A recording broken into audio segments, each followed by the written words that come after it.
Welcome, everybody. 3 races to go in the regular season here for the ARCS A² Cup Series. We are live from the Brickyard for the ABN, or for the ARCS Hoosier 110 here at Indianapolis Motor Speedway. I'm Carmen Sienna alongside me, Kevin Young, to present tonight's action. Qualifying underway here at Indianapolis. Road course racing both this week and next week. Very important races to determine who's going to make it into the round of 16. Kevin, very interesting racetrack. It's polarizing figure, but what are we looking at tonight? Well, it's very polarizing indeed. Somewhat the see us return back to the configuration of the oval. Others like the road course variation, but at least tonight we're running the road course variation. Other than what's worth noting is that it's pretty much a rhythm-based track. You're going to want to set up for all your corners here. You got 2 major passing opportunities, one down the long straight. As you can see right now, Josh Gaiman, he's going to be coming up to said second opportunity, and then you got the long start finish straight, one of the longest straightaways we're going to see on the calendar for at a road course to make passes. Everything else is trying to set up for those 2 zones, and if you're daring enough, maybe you could try to make a pass somewhere else, but that's where a lot of our overtakes are going to happen here tonight. Josh Gaiman, looking at him, qualifying underway. You see the amount of time left, a little under 5 minutes left in the qualifying session. Josh Gaiman went 4th fastest on his first lap. Aiden Norman set a blistering time, 1:27.87. We know how good Aiden Norman is on these road courses. Won at the Circuit of the Americas earlier in the season. I believe he also won at Sonoma, if I'm not mistaken. Yes, he's won every road course excluding the Chicago Street Course, which he took off. So if we've been to a road course so far this calendar year, Aiden Norman has found his way into victory lane. Out of 2 wins, 2 of 2 starts so far, looking to make it 3 of 3 on a part-time schedule, and knowing that the season, as we'll probably get into as the broadcast goes along, the second part of the 3-part season where drivers can make changes and teams can be flipped around is coming to an end. So Aiden Norman can have 2 more part-time events he can run in the next races from Watkins Glen all the way to season finale. So there's a good chance we'll see him coming back-to-back in that number 62 machine. Now I'll take a board here with Jack Mulkey. Jack Mulkey driving the number 27 here, also for B-Tron Racing. Right now, he is on the outside looking in on the playoffs, so a good qualifying run would help him out tremendously to try to minimize the damage and try to reel in Briley Wright, who is 47 points behind at the moment.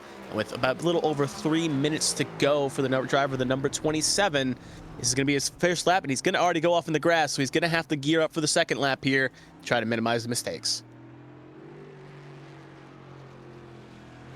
Very difficult track, especially this part of the track, because it's all you're riding on the brakes here so much. Honestly, some drivers still trying to figure that out and figure out what the sweet spot looks like. He's one of a few drivers still going to put laps down. Jeremy Braille, he is, speaking of B-Tron, Jeremy Braille, he is back with us for competition here tonight in that number 74. So it's good to see him back in that machine. But yeah, we'll see how it all plays out in regards. And remember, we do have heat racing, so if a driver can't get the top 2, they can at least try to gain or lose positions through the heats. We'll see in about 2 minutes change in some time.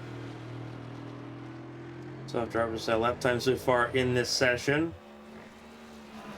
I believe there's 19 scheduled for this race tonight. My count has, you are correct, 19.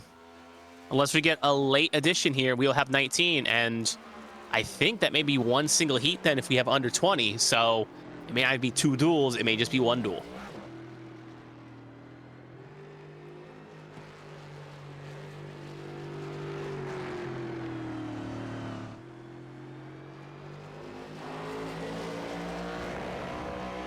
Few cars on track at the moment. Brayo, Withers, Overstat, Mulkey all on track right now. The driver also on track is Austin Pinnell as well, currently 11th, trying a second run, and that's not going to be good for Mulkey there. That's the same corner he made a mistake, and that's going to be 2 strikes there, and he's not going to be able to put down a time, so he's going to have to try to improve his time through the heats. Jeremy Brown just jumped up to P7, and here's Tommy Withers in the number 23, as he's going to overcook the corner here, coming in the last couple complexes here. This is lap number 2 for him as well, so he will not set a time either for the driver of that number 23. Brunel already in the top 12, looking to improve on his lap time here. Second lap in the books. What can that number 32 do? Only going to be up for one more position, but that puts him one more closer to the front. P11 for the 32 machine. So qualifying will come to a close here momentarily. Yep, only no driver can obviously come back out and finish with the remaining laps left. Everyone has done 2 laps, or 1 lap and even validated, or in the case of David Wright, he has not done either laps, and he will count his blessings and try to gain time in the heats.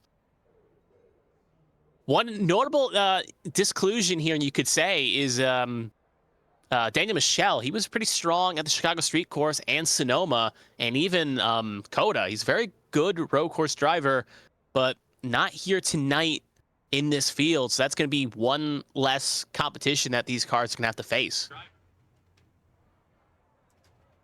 Yeah, some very interesting missions there. Obviously, Michelle, he's already in the playoffs here, so missing this race doesn't necessarily hurt him too often much. Yeah, no. But yeah, it's probably more of a reprieve for the likes of obviously Reynolds and Gaiman, where he'd probably be slotting in the middle of. All right, heat number 1, go ahead. So we will have 2 heats, so we actually do have enough cars that we'll get 2 heats here. So this is going to be the inside lane that we saw qualifying. We'll take a quick look at who is in this heat, just in case you need a refresher. It is Josh Gaiman and Emma Kruger in the first row, with Jeremy Breo and Josh Garrison in row number 2, Austin Pinnell and Stefan Oberstadt in row number 3, Tom Sears and David Wright in row number 4, and Briley Wright is going to be the last car lining in P number 9.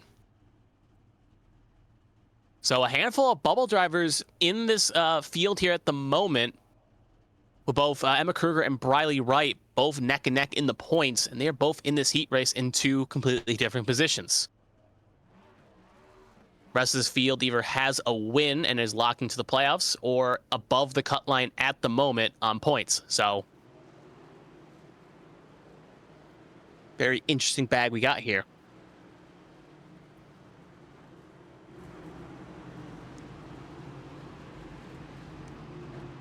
And it should be worth noting, as you can see on the little timing and scoring, there's not going to be that many laps here. Usually road course is obviously a little bit shorter, so it's a shorter distance with these heats, but it's not many laps. It's only going to be 3 laps to try to get that car up as much as you can get. It's a long track here. It's 2.44 miles, so it's a long distance, a little over 5 miles, 7 miles you're going to have to run here. So you can easily make a mistake if you get out of rhythm, but for someone like Briley Wright, David Wright, Tom Sears, they're going to have to hope for a little bit of calamity, or going to have to find some pace if they want to get a higher qualifying spot.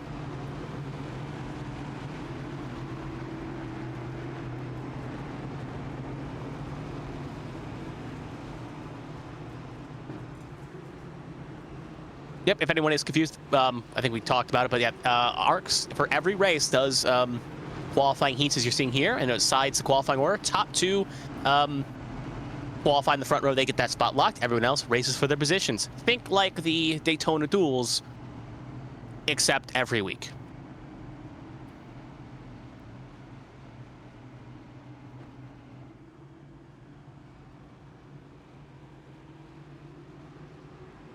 Preliminary trip down Holman Boulevard as they go down the back straightaway. Very important to get this right, especially if you're on the fringe or if you're on that bubble with 3 races to go in the regular season. Gaiman and Kruger, that's going to be an interesting battle to see how that unfolds. Jerry Breo and his return. Yep. It's going to have a little bit of a race rushes, if you will. It's going to have to get used to that car. Josh Garrison with a good qualifying run. Looking to try to get a little bit higher up in that number 18.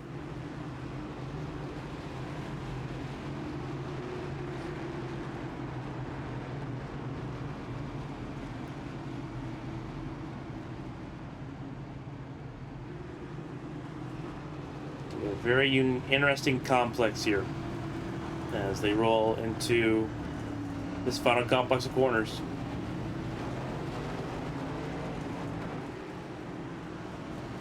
Okay, so they're going to come on off. Oh, Breo, sorry, Gaiman already in the grass there. Okay, odd line to take on a restart.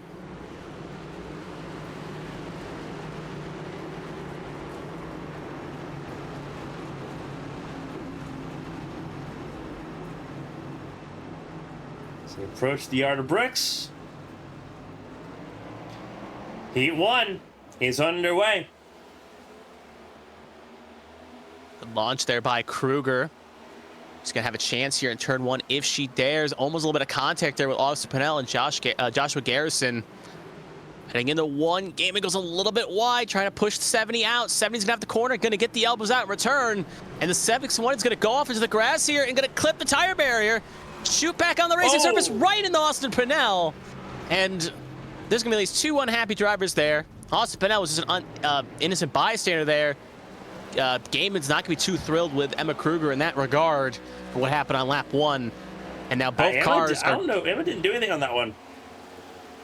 Emma didn't. There was not really any contact there. Emma stayed as far to the right hand side or left hand side as she could. Mm-hmm. Gaiman just never had that corner. True, but regardless if you made a mistake or not, there's always someone else's fault, and sometimes in that regard. Looks like David Wright also just had an incident as well. He has lost it. He is going to get it out of the grass here, keep it rolling in that Texas Pete machine. So 3 cars already with a bit of a calamity here, but it's smooth sailing up front for the 70. She's one of those drivers that is in a, not a must-win situation, but at the very least, she's in good position. This is 2 tracks really in her wheelhouse. We know in the Champ Car Series, she's very strong on road courses. Last Champ Car season, she was the current defending road course champion. So she is quite strong on these lefts and rights, and she's shown it throughout this season. So the calendar's kind of opened up for her, but obviously a long way to go as this is only just a heat. Looking through the field here, everyone's kind of getting spaced out for the most part here. Tom Sears, biggest gainer so far, up 4 spots. Take back, you remember he was second to last row, and now he's up to 3rd position here, so he's taken advantage of the calamity scene. Just you can see in the background there battling Joshua Garrison in the number 18.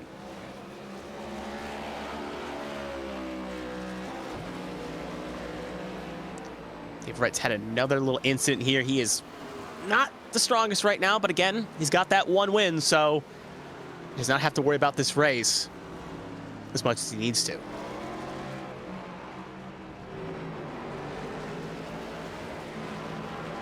There you can see also a little bit in the background there, Josh Gaiman has caught up to Oberstadt and Briley Wright here in their own little battle. Gaiman obviously wanted to minimize the damage from that opening lap incident, and with such few laps, he's going to try to find a way around his B-Tron Racing teammate, and it looks like it's not going to be too hard of a fight there, as one will get around the other quite quickly.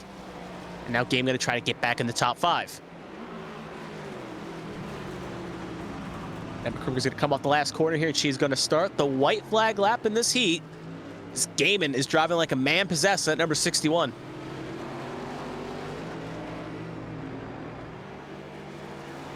See a little bit of damage on that left front, not really affecting the car all too much. So you'll now be up to 5th position.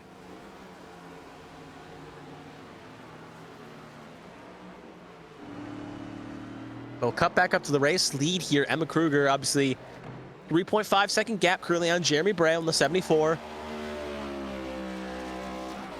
Doesn't really need to over push here. No points for fastest lap, so just make sure you safely bring that car home, and you'll be looking at starting in row number 2.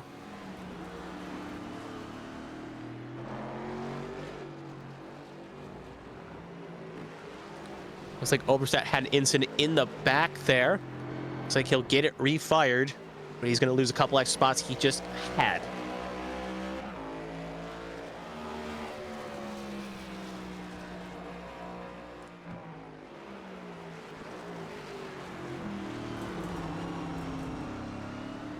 Going through the final couple corners here. Yep, working for the last complex here. Going to pass the exit pit lane, or entry of pit lane, I should say. And she's going to come off the last corner here, and it's going to be smooth sailing for the 70, as she is going to win heat number 1 and give herself 3rd position in the race. Jeremy Brea will come home in 2nd. Tom Sears will bring it home. Big gain for him. He'll bring it home on the podium. So line power 1-3 in this heat. Joshua Garrison will bring it home 4th. Gaiman will have a recovery drive to 5th there. A little bit back there, you can see David Wright and Oberstadt. Oberstadt has a slight mistake. Gaiman 5th. Briley Wright 6th. as we wait for the last few finishers to finish up here.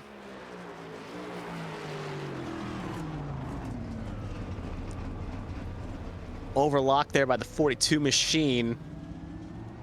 Still gonna be a mad fight here between him and the 38 for the 8th position here. But it looks like the 42, well, I was gonna say he was gonna hold on, but he's gonna spin. That's gonna open the door for the 38 here. Fighting for the wooden spoon, and it's going to be Stefan Oberstadt is gonna come home in P number 8, and David Wright will bring it home in 9th.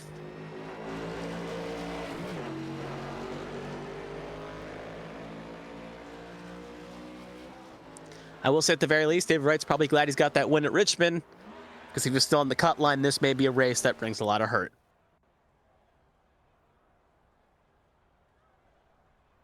So we're going to move on to heat number 2 here. A little bit less of a field here. Only 8 cars in this heat, and they roll off as followed. Brandon Featherplace, points leader. He'll be on the front low along with Matthew Leiter. Row number 2 will be Kevin Feemster and Ryan Pinnell. Row 3, Edward Marshall and James Kerr. And row 4, Jack Mulkey and Tommy Withers. That's how they will all line off here. Excluding Brandon Featherplace, every driver in this field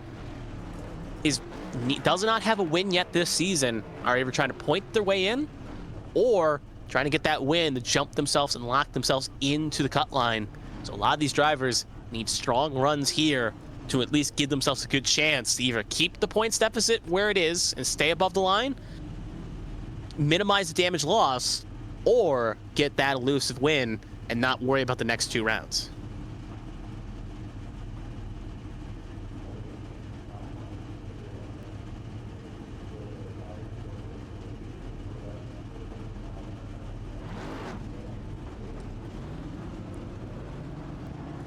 Away we will go for heat 2 here. 1 pace lap and then 3 laps.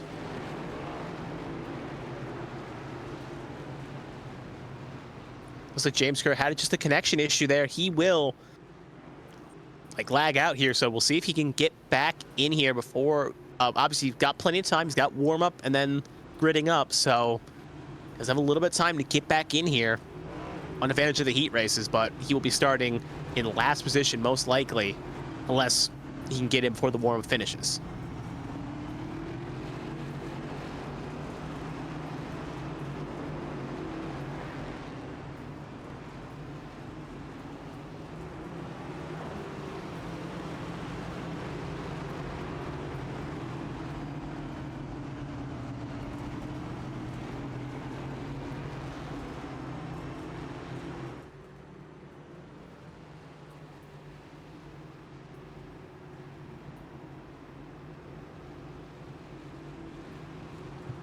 Yeah, James Kerr kind of came in and set over that, got ready to take the grid, and everything turned off. Oh. So that's obviously not a good sign for how this evening's going to go for that 75 machine. Yep, and especially being in a situation where James Kerr is currently just behind Emma Kruger, only 13 points back at the moment. Well, 13 points back on the cut line to Briley Wright, and is only 5 points behind Emma Kruger right now at the moment. Not a race where he wants to kind of leave points on the table. He may not be the best road course driver, but if you can survive the chaos and survive the pain, you could be able to launch your way in. And for other drivers, it's going to be a situation trying to minimize damage, because right now on the line, Briley Wright is 68 behind Kevin Feemster. So if a driver like Emma Kruger or someone outside the line wins, the cut line changes dramatically, and the deficit becomes a lot bigger than it is right now.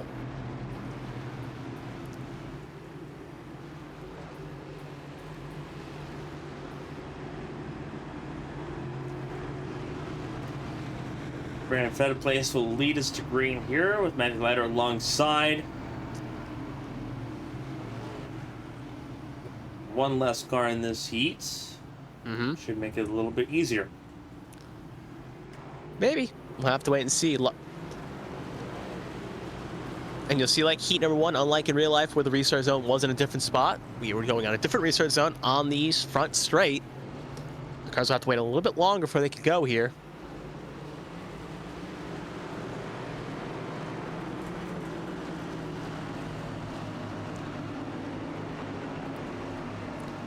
Pace car is off. Green flag is out.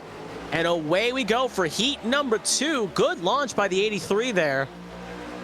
With Brandon Featherplace in tow, and they're getting a little bit racy in the back. Jack Mulkey timed it right, trying to make a move on Marshall. Down the wall, he flies. Going into one, Lighter will clear, but a lot of cars going in aggressive. They all make it through successfully. Ryan Pinnell up the third, battle fourth there between Feimster and Marshall.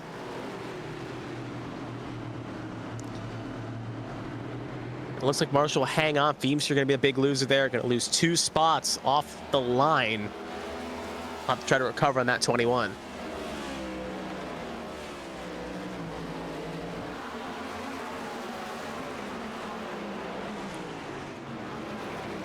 Battle there for 4th position. Oh, Marshall just runs into the back of Ryan Pinnell there. A little bit there. You can see also just 2 kind of battles forming on one side. Mulkey and Tommy Withers. And then you also had that incident where Marshall went laying on the brakes and almost collected Ryan Pinnell. Luckily, a chaos avoided voice, but Edward Marshall locks up the car there, trying to avoid a spin. He's going to cough up a spot here. And he'll fall back down to 5th position. He'll fall into the clutches of this battle between Withers and Mulkey.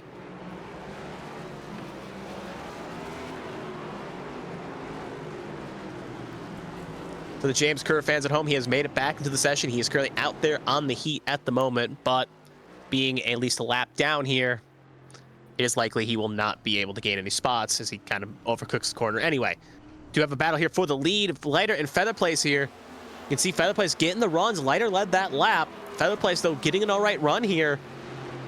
You can see Lighter going defensive, clips the curb a little bit there, undersells the car, but Featherplace tried to maybe go around the other side, but just couldn't get the arc right as it got covered off.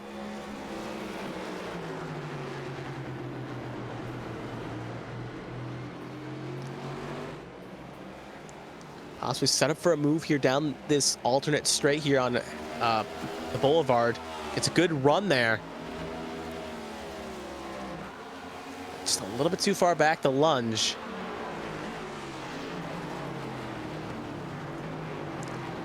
Keep it in sec position at the moment. Ryan Pinnell just overcooked the corner. He'll keep position.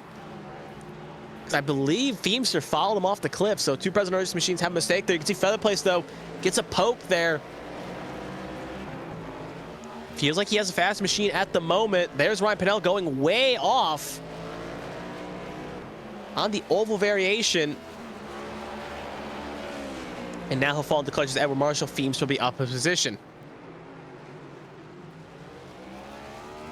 Edward Marshall overcooks the corner there, so it's going to re-give the spot to Ryan Pinnell, but we're coming to the white flag lap here. Featherplace could have an opportunity here to make a move. He's got a good run down the straight here as you see more cars heading off. That's Mulkey and Withers. We saw Mulkey struggle with that corner in qualifying. Of course, it's going to be very tricky in these cars as it's basically a tank on wheels. Try to get it the will and weigh its way around corners. Be quite tough with as not much downforce you see in a Formula 1 car, even a Champ Car machine.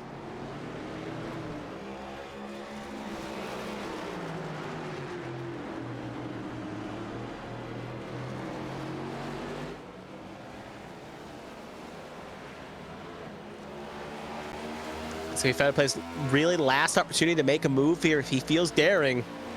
He can have another opportunity down the road, but this is really going to be his best shot if he gets close enough. Looks like he knows it. He's going to send it here. Aggressive on the brakes. Can he overcook it? He does. He clips the corner, and Lighter just going to sneak on by. Lighter just let him lead to a path of his own destruction, and that's going to probably ensure he gets first. Now Featherplace is going to have to deal with pressure for second, as Feimster's not that far behind him. And he's actually going to have a chance to make an attack.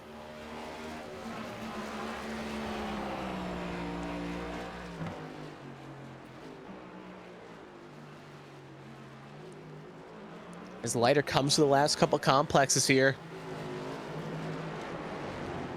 Keeping it cool, keeping it calm.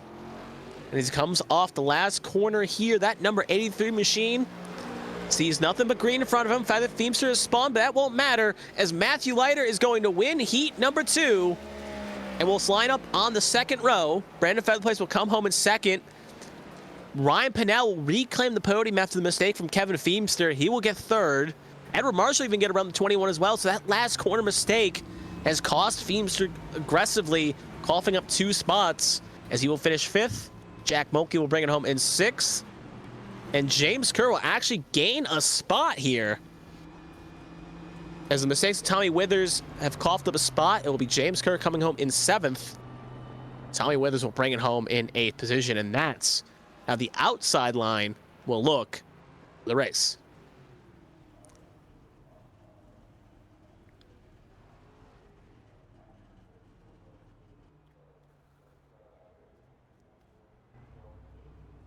As we are still waiting for Tommy Withers here. He's coming through the last corner here. And he'll actually come down the pit lane here.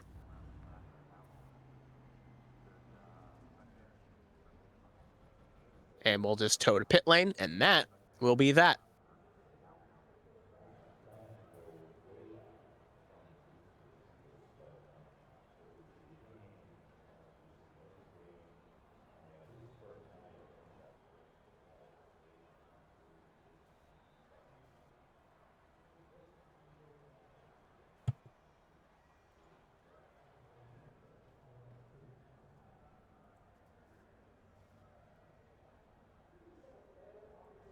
So they're just waiting out the clock here, and that will that. So now the session will end. And now we'll have 5 minutes of warm-up, and then we'll be ready for the 41 laps of the main race.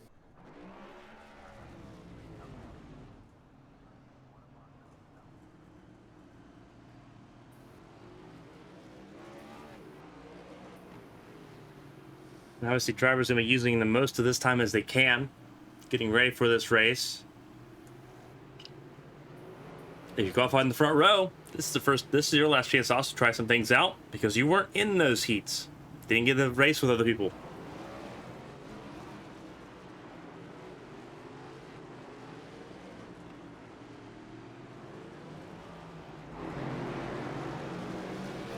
It's always recommended by our race control Matthew Kent to try to practice pit lane entry and exit.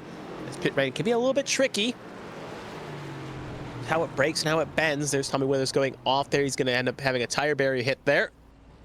That will be a tow back for the number 23.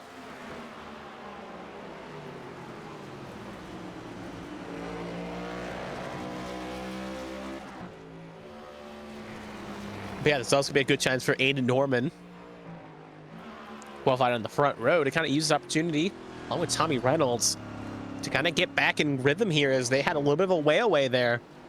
Maybe use this opportunity to get back in tune with the track. Feel comfortable with the cars.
I take the time here with about 90 seconds left here in The warm up, if I'm not mistaken, we are going to see no stage breaks tonight. Series falls in line with the NASCAR Cup Series rules. The road courses this season, they have not done stage breaks. So we'll see if we do the same. If we see the same thing here tonight, but I believe it's a rolling stage procedure. So stage points are scored at certain lap intervals, but the field will not be frozen.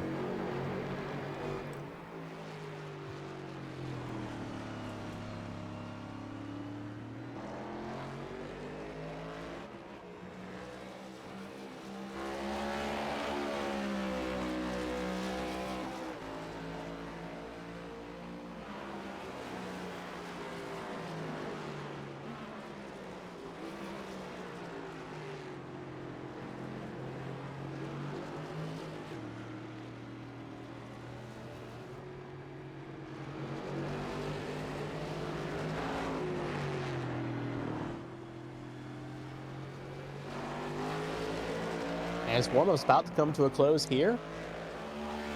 Few drivers put down times. Josh Gaiman is going to be the fastest one here. Gaiman, Feimster, Breo, Oberstadt here in the last few minutes of warm-up here. And we're going to get ready for 41 laps at the main race.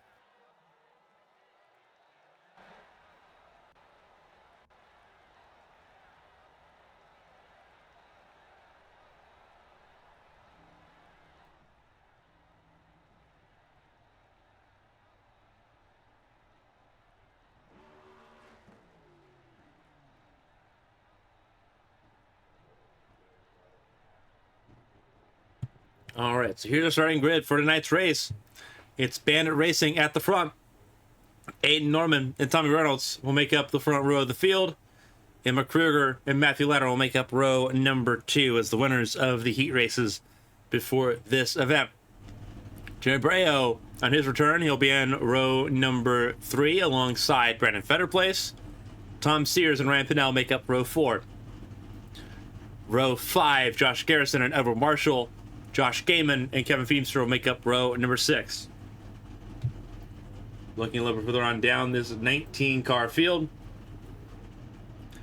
Bradley Wright and Jack Mulkey in row 7. Row 8, Austin Purnell and James Kerr. Stephen Oberstadt and Tommy Withers will make up row number 9. And on his own in row 10, David Wright.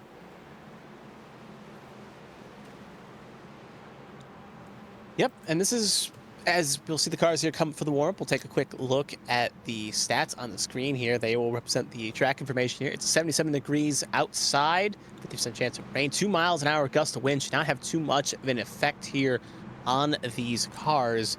This 2 winds is not going to really affect it too much. Other than that, track length 2.39 miles.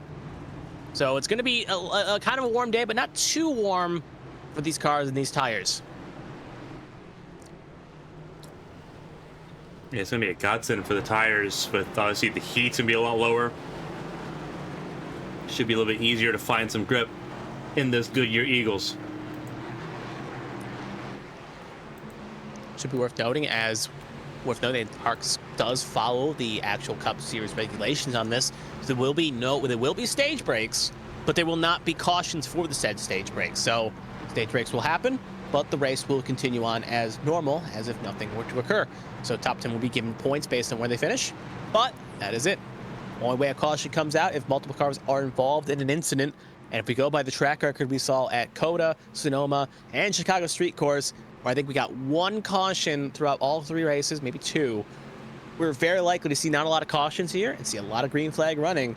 So if you make a mistake, it can be very detrimental and very hard to make it back up the time you lost, unless you can really wheel and deal your machine to get towards the front.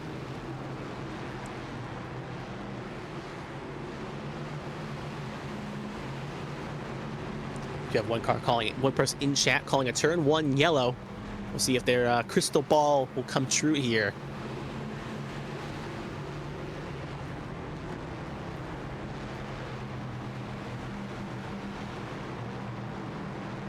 It'll be a very interesting top 4 starting grid here. Obviously, Aiden Norman, part-time, not eligible for the playoffs here. Tommy Reynolds, he's already locked in, has the most wins so far this season. Then a couple of drivers that need a race win in Road 2. Emma Kruger currently on the outside looking in only by 8 points. To schedule, this is probably the wheelhouse for her on the calendar. A win would obviously make the Blues go away, but right now on the outside looking in, Matthew Leiter, 17 points out on the cut line. Can still point his way in as well, but if a new driver does win, that cut line changes to Feemster, and he would be about 80 points out. So could be in a must-win situation if we do get a new winner on the outside looking in. Paceheart going to pull off here.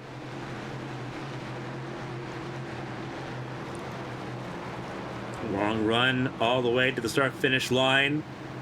But the ARCS Hoosier 110 is underway. We're racing at the Brickyard. All 19 cars took the start there. And they immediately began to fan out, going into the braking zone. Keep an eye on Jack Mulkey, the 27 machine, as he looked to the inside of Briley Wright. Everyone gets tiptoeing through. Trouble, Josh Gaiman again. Garrison. It was Gaiman and Garrison. I saw Garrison go wrong way around. I think Gaiman had a piece of it as well. And there's Briley Wright, driver that's currently on the cut line, first one in. I mean, this mistake here is not going to be good for him and the points he could lose here. So that has major championship implications at the moment. There's Edward Marshall, driver that needs a win. Line Power Motorsports machine off in the Feemster. Looks like Feemster and Sears almost had a collision there. They'll keep it at least clean up towards the front. There's Jack Mulkey going off in 27. Another driver on the outside looking in. Needs a good result. And that John Deere machine. Usually good at cutting grass, but needs a mower on it as well. And just add insult to injury for another driver on the cut line right now. James Kerr has had another connection issue, and he is de-seated again. So we'll see if he can get back in as quick as possible, but looks like it's not going to be a good day for that number 75.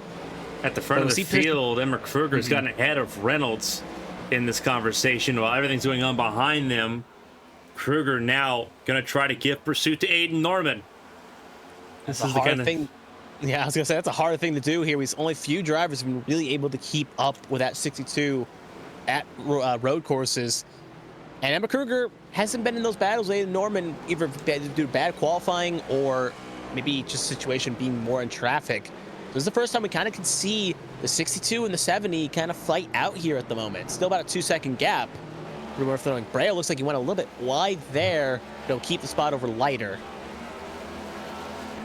Giva planted there, 4th place. He got a spot over Leiter. There, it's Leiter's going to lose another spot. Oh, that's not good. He's going to clip the wall too. So good qualifying position. And he is going to be wrong way around here. We'll see if he can get it fired. He's going to wait here for an opening. Obviously, 2 cars going side by side. Don't want to pull it out in front of him. Yeah, he's still not got it fired yet. Just waiting for everyone to pass here. So he's going to go to the tail end of the longest line. Well, almost longest line. This will be a bit of a gap here. So he'll finally get it refired just between Marshall and Withers. So, again, 17 points on the line, and that is not good for that machine. Well, James Kerr has reconnected, and he is now leaving the pit lane right now, but he will go at least 2 down here. He's going to have to hope for a lot of calamity from a lot of drivers to try to get as many spots as he can. Cut onto the battle here as we've been watching as I've been rambling. Joshua Gaiman, Ryan Pinnell, and Austin Pinnell here as they're battling for 8th, 9th, and 10th respectively there. Gaiman looks like he's getting tow away here from Ryan Pinnell, and Ryan Pinnell could fall in the clutches of Austin Pinnell.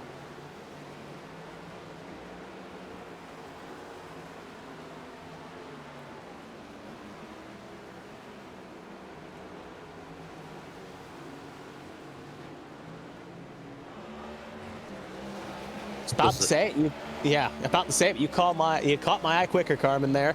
As you can see, Tommy Reynolds chasing down the 70 here, getting a good run.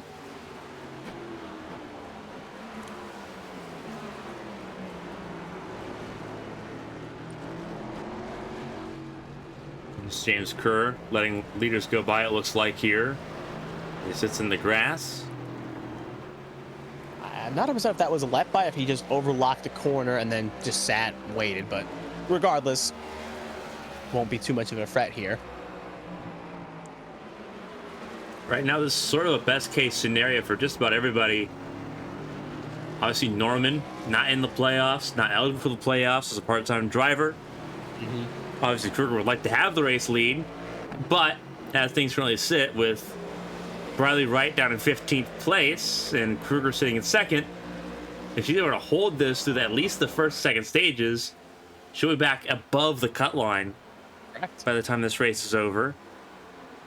And obviously, Tommy Reynolds, there's not a whole lot for him to really fight for other than just trying to get every point possible to try to take the regular season championship fight to Fetter Place. Fetter Place sitting in fifth will minimize that damage. Yeah. Should be also one thing to kind of help Emma Kruger as well. Looking at the top 10, every driver in the top 10 is above the cut line or has a win. So there's no real pressure for anyone to kind of gain on her. So again, if everything holds obviously to the stage, obviously a little ways away for a first stage break, first stage ending. So obviously things can change, but right now, 70's sitting a little bit pretty here, but she's gonna have her hands full here with a battle with the 7.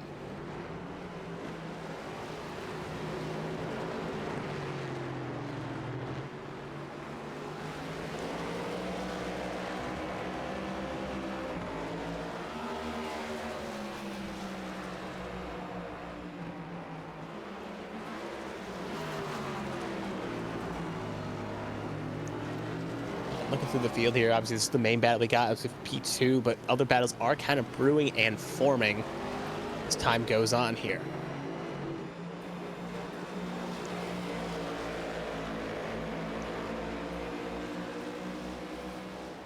On lap number 5, Aiden Norman got about a just under 4-second lead over Emma Kruger at the moment.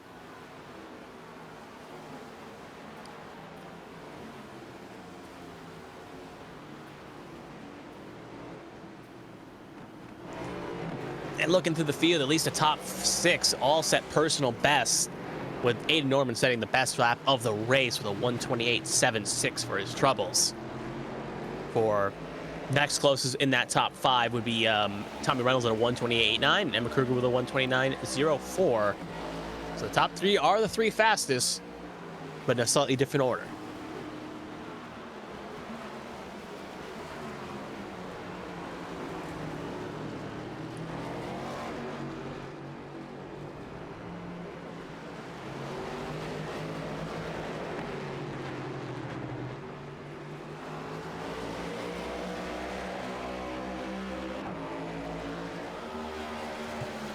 Something that's kind of interesting to note here. So most of these battles are pretty well like flare-ups. Obviously, Briley Wright and Steven Oberstadt, they're battling here for the 13th position as Briley Wright tries to make his way back forward in the field. But that's not really much of a battle, as Briley Wright, we know, has a lot of pace in the number 8, at least enough pace to get in the top 10. The question is if he can. Obviously, David Wright's in an elevated position, up 8 spots from where he started, just by being a little bit more consistent.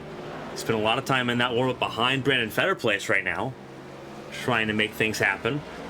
And obviously right now trying to stay ahead of Josh Garrison. Yep. Josh Garrison also had a little bit of pace where how he qualified, but obviously that opening lap incident put him behind the 8 ball with like a lot of other drivers. Oh! Well, maybe a bit of a commentator's curse there. David Wright into the hard wall there. Tire barrier, if you will. And that's going to be a gain spot for a handful of drivers, including Briley Wright, Stefan Oberstadt, and Edward Marshall. So it's going to be one extra position for them, even though it results in no points when the stage ends. Back up to the major flare-up we have in P2 at the moment. Gap has now grown from an Aiden Norman and Emma Kruger to about a little under 5 seconds. So in about 2 laps time, a second has been put down.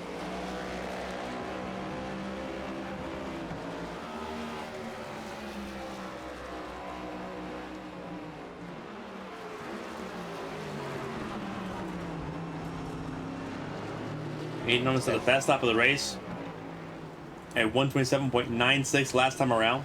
We'll see what he says this time. It's gonna be a hard lap to beat, but we know anyone can do it. The 62 probably can.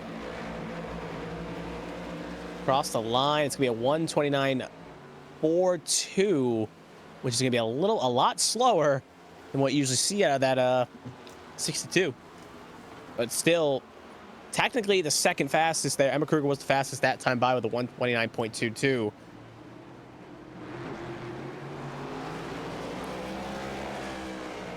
Right now, Emma Kruger's going to have to hope that 62 makes a mistake or starts putting in some poor laps to try to get caught back up here.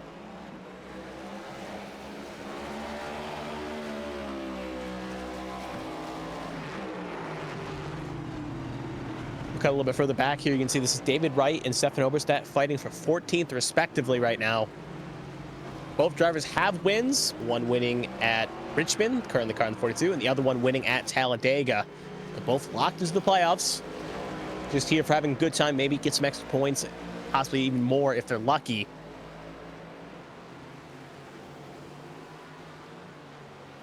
And we'll see what the B-Tron race machine can do here on the attack of the 42. It looks like he'll be a little bit too far back to really make a lunge. But actually, he'll try it there. And he'll mount the curb quite aggressively there. And he'll have to go through the grass there, try to get back on him with a safe re-entry. Luckily, no pressure from behind. Cut up to now the battle for 4th position. Tom Sears there goes a little bit wide into the grass. He's got a little bit of a cushion in the game, though, so he should be able to reject without being under too much pressure. But this is the battle for 4th position. Braille and Feather Place.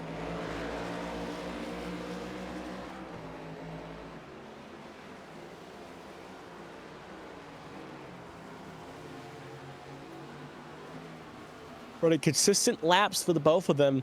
That time by Feather Place ran a 135 and Braille ran a 136. So similar laps. Cut back to the battle for second here. Looks like Reynolds has a chance here. A little slight mistake there from Kruger. It's going to open the door for Reynolds to sneak on around. And now Reynolds is going to get the spot going into P2. And Kruger going to fall down to 3rd.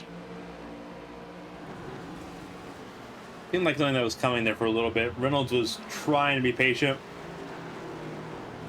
but Kruger's just struggling on those tires at the moment. Yeah. And there's Tommy Withers mowing down the grass there, getting out of the way here. We do got a battle here for 6 as Gaiman's going to try to get around Sears. He'll get it done successfully. But Gaiman driving, because we know he's got some pace in that machine. Qualified front row in the heat number 1. But had that mistake. And now he's trying to carve his way back up. We know he's fast at the road courses too. Chicago Street Course, Sonoma, Coda. He's always in the top 5 machines, so it's not shocking to see that 61 carve his way up. Still focused on the battle here for 4th, respectively. Braille still holding strong. The other place just not really close enough to make any sort of lunge.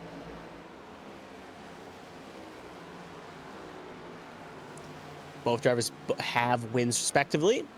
Braille obviously won the season opener Daytona. Feather Place won at Gateway.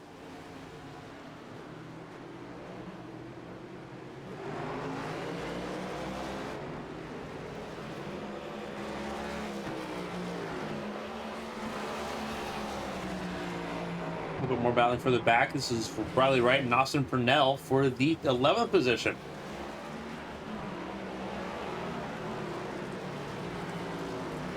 Bradley Wright trying to make his way back into the top 10 to minimize the damage loss to Emma Kruger.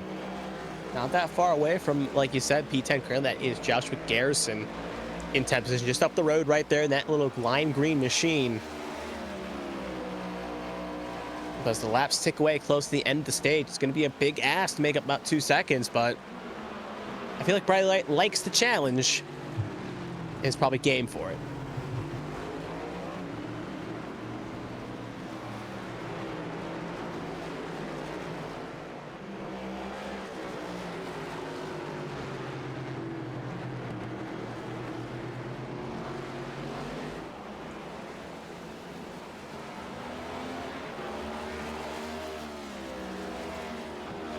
Running down Carmen Boulevard. 3-car battle here for 10th.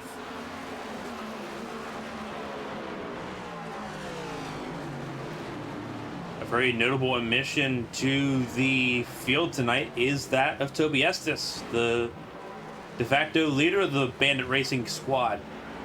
Obviously, Bandit Racing first and second with Norman and Reynolds. No Estes and no Cody Riggs. Bradley Wright still trying to put that 3rd car in the top 10.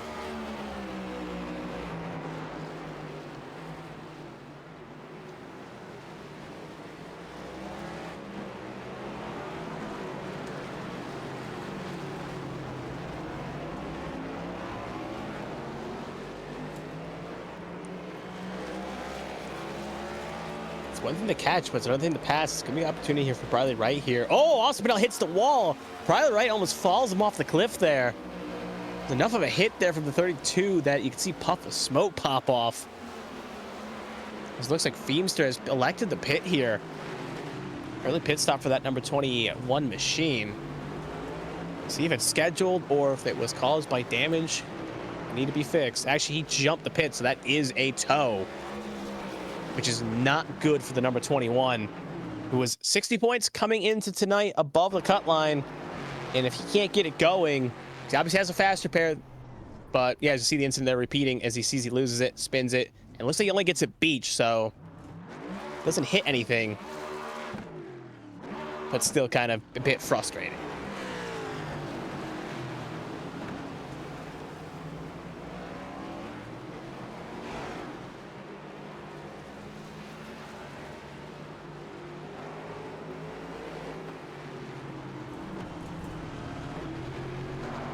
Spinello just went wide there. Hands that position to Briley Wright, who now inherits 10th place, with Feemster dropping out.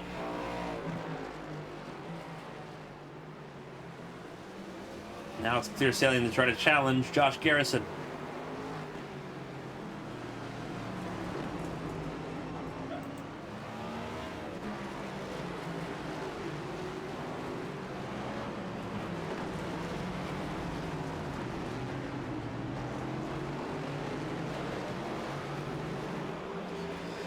Again, 3 stages in this race, but no planned yellows.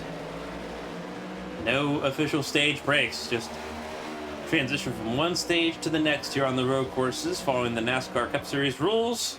A bit of an off track there by Tommy Reynolds. Yeah. Looks like in the final corner.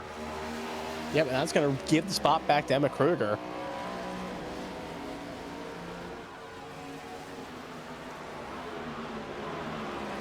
See, figure out what happened here with Reynolds. We'll look back on our replay.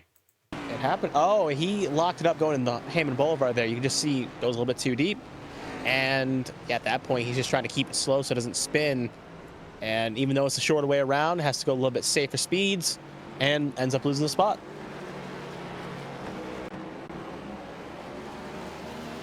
So now he's got some work to do once again.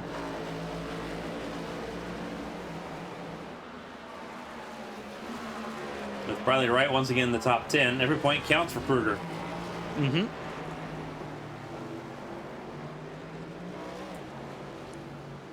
But like I've alluded before, this is the wheelhouse for her tracks here.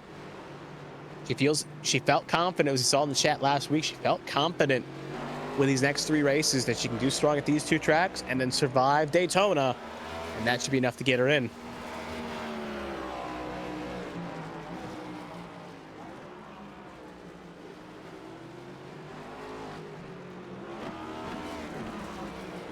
Looks like Ryan Pinnell had an incident here. Looks like he'll keep fire though. Looks like it was just a slight off track. So he's currently in P8 at the moment. Briley Wright has gotten himself into the top 10. We'll take a look at what happened to Ryan Pinnell here. Looks like it's going to be a mistake into 1. A lot of lock up there.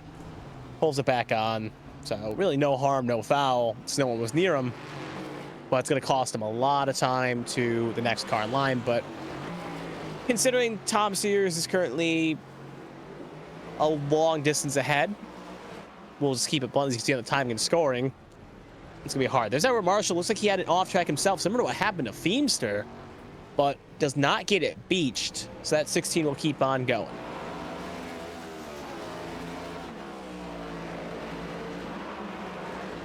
And there's Briley Wright. At the moment, last car in on the points. Battling Matthew Leiter. Again, he has a fast 83, but the problem was is that had that opening lap incident, had to go basically to near the back along with Briley Wright. It looks like Matthew Leiter is going to get the spot here. So that 83 up to 10th position.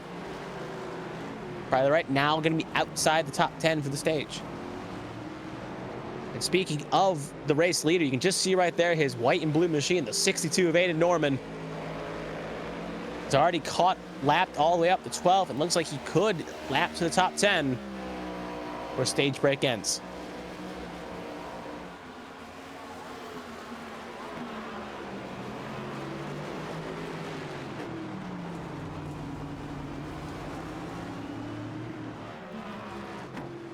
Further down between Oberstadt and Malky. This is for 15th place. Oberstadt makes his way on through. Her teammates there for Beatron Racing.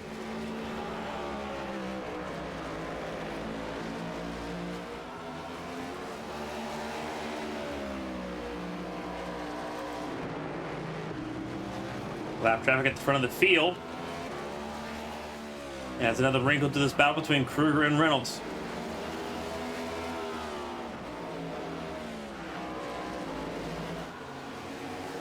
It almost feels like partially I'm watching an F1 race to a degree where one car runs away and you have a bunch of the cars fighting for second here. But it is a good battle for second. Yeah, Aiden Norman, it was very expected that Aiden Norman would do what he's doing right now tonight. He did the same thing last night in the ARCS Saturday Night Showdown series at the Charlotte Roval. Took the time to really kind of waltz away with it over on that series, their second race of the season. A little bit of a lockup as Reynolds locks up big time. Oh, big lockup there. Huge lockup. Big lockup.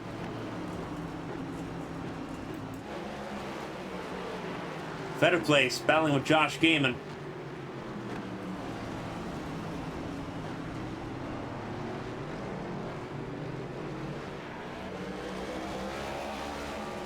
And there's Jimmy Breo in it.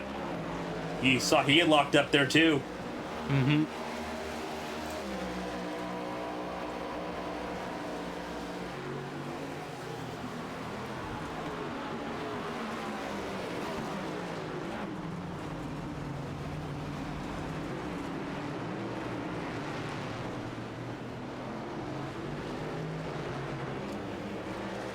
And you can see right now, Gaiman, again, he's carved his way up to the field after an open mistake. Looks like he wants to get back up in the top four and even challenge to get on the podium here in that 61. He's going to get a good run on the 74 here.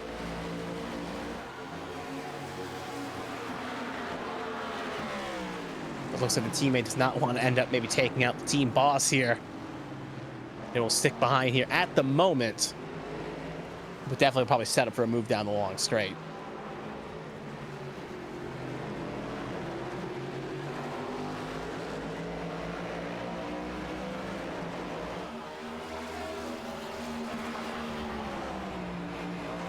You see, he seems to be running just a tad fast to the corner, so you can just see the run he gets.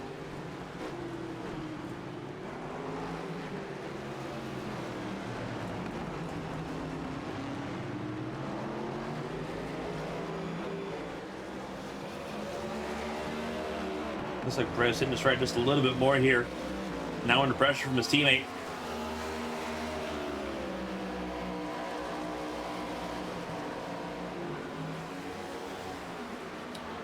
Only battle we got really going on right now.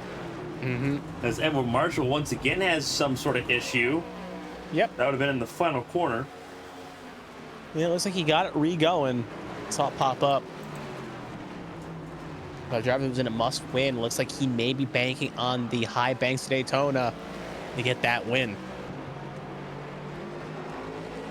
Again, last race of the regular season. We have Indianapolis tonight, Watkins Glen next Sunday. As you mentioned, the Daytona finale in the regular season 2 weeks from now. Breo going to get around a lap car here along with Gaiman. There's Aiden Norman, our race leader. You can just see driving his own. Now, it probably won't happen, but with the news, as we did allude to at the beginning of the broadcast, the driver, actually, we do have a move here battling for fourth. This look, Gaiman's going to try to get around Breo, so hold that thought for a second here. This game is going to run the inside, and Breo not going to put much of a fight here. Realizing it's not worth really fighting the faster of the two teammates. It will slot back into fifth position. But to kind of go back to my point, though, with the last round of cut lines coming up next week, Watkins Glen being the first race of the new season. And what's worth noting here at ARCS is that the season is broken down into 3 sections, and during each 12-race section, a team can elect to make any changes to the roster they seem fit, try to help them in the constructors and the drivers.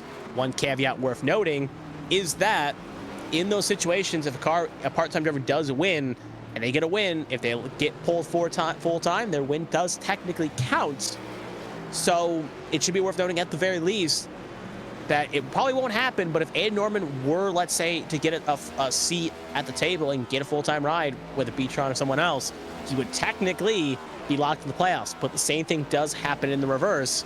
If a driver gets dropped, let's just use an example right now because he's 7 overs down pit.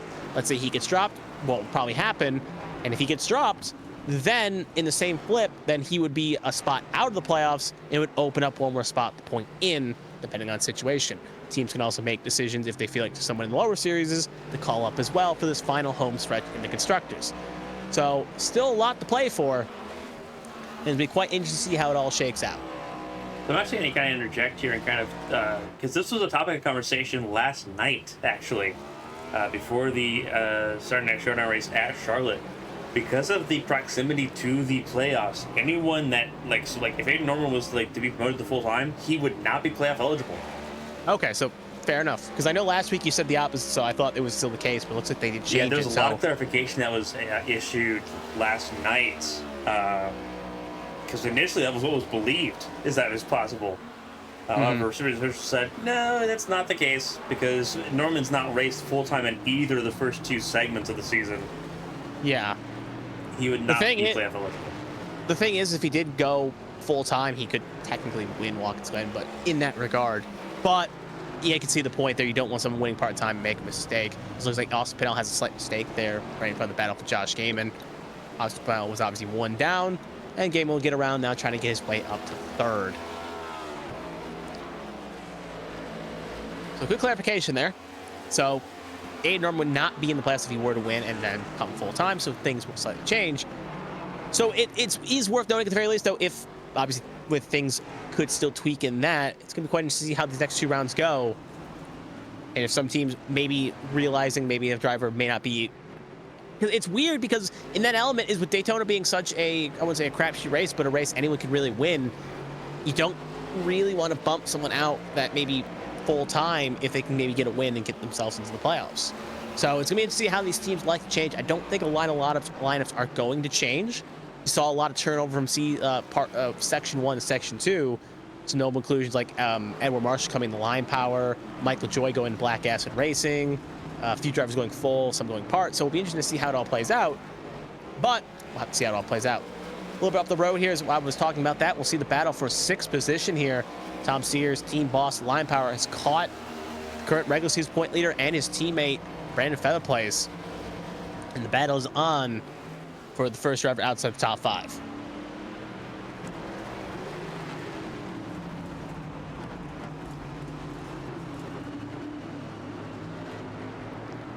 A little bit of hustling going on as Sears tries to battle with his teammate there.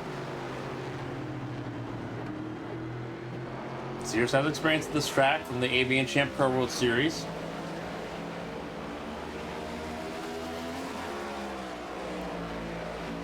So, not surprised he's doing pretty well here tonight so far. Trying to get closer and closer to a top 5 potentially as things currently run.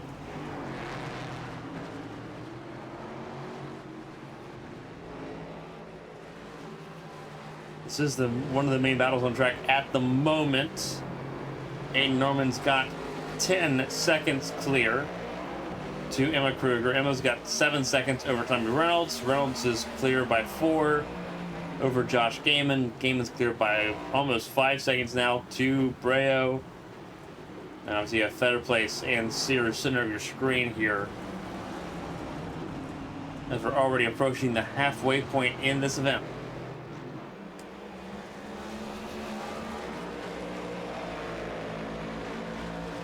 Okay, car coming in, pit stop. That's Josh Gaiman. Yep. And we've seen a lot through these pit stops. Drivers don't elect to really take tires. They fuel up, take fuel only. So we'll probably see the same strategy here for the 61 here. Meanwhile, Sears is going to get around Featherplace to put the 14 up a position, up to 5th spot here, obviously with the pit stop of Gaiman.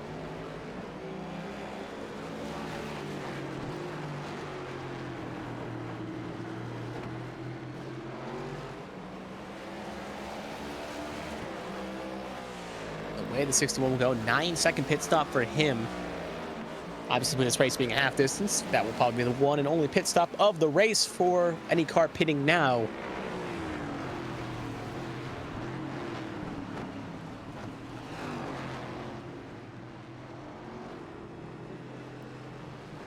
Looks like Leiter is also coming in at this time. So some cars have already elected to pit here. Josh Garrison, Kevin Feemster, Matthew Leiter, Josh Gaiman, and now Emma Kruger also coming in as well, trying to get the undercut.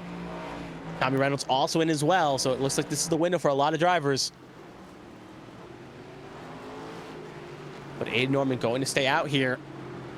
Feels confident in the overcut, or at the very least doesn't feel like the undercut would be enough potent of a difference for that 62 machine.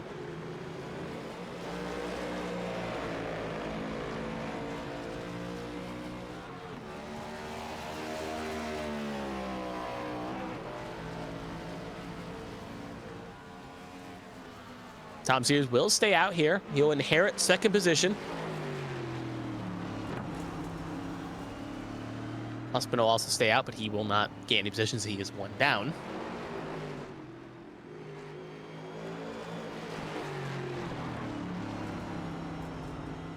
So Edward Marshall and Kevin Feemster had their own little incident here, or at least Edward Marshall did in front of Feemster. Feemster's still going.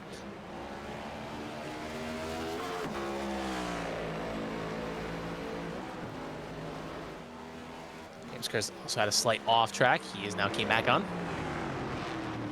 And now Aiden Norman coming on in. So our race leader has elected to pit.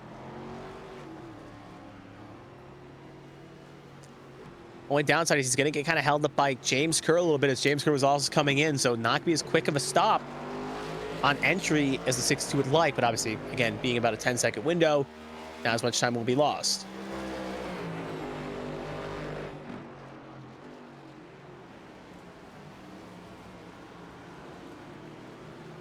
And Norman comes down pit lane. And so will Tom Sears.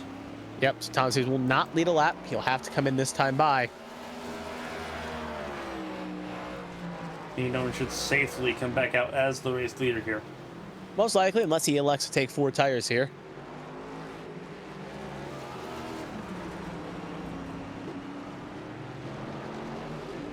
So this stop looks like for Norman. It is a 4-tire stop, but he's still got the first pit stall there at the very end of the pit lane. Not going to change much, as Emma Kruger will be closer, but not close enough to make a lunge. You'll see as he's just exited pit lane now. There, you'll see the 6-2. So Emma Kruger's got something to fight for here, but the difference is that it's going to be 2 tires in comparison to 4 tires. It's going to be a bit hard for that 70 to try to reel in that 6-2 unless that 6-2 makes a mistake.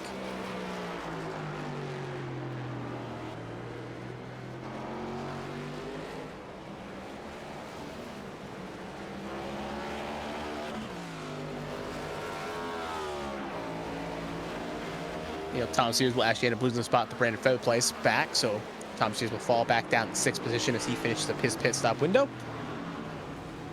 And every car has made their only pits of the race, excluding Riley Wright, who is still yet to pit in that number 8 machine. And speaking of him, he is now in, so he will be the last of the drivers not yet to pit. And every driver has made at least 1 pit stop here and should be good to go to the end of this race.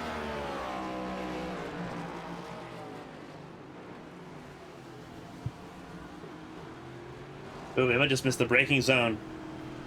Big time miss there.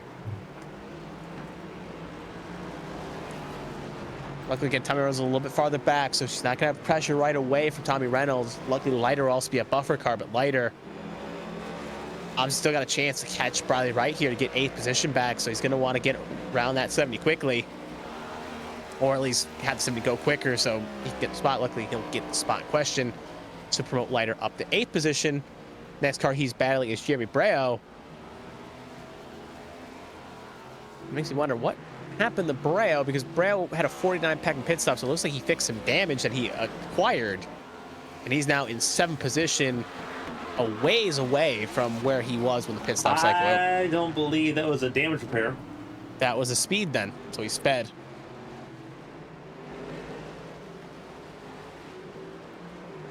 So he got caught speeding.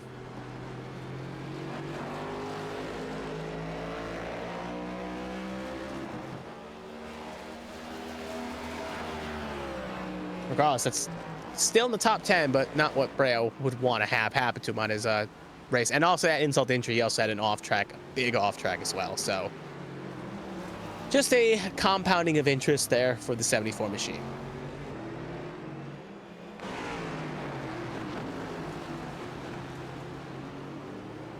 Competition here in the fringe of the top 10. This is for 10th place between Wright and Ryan Pinnell.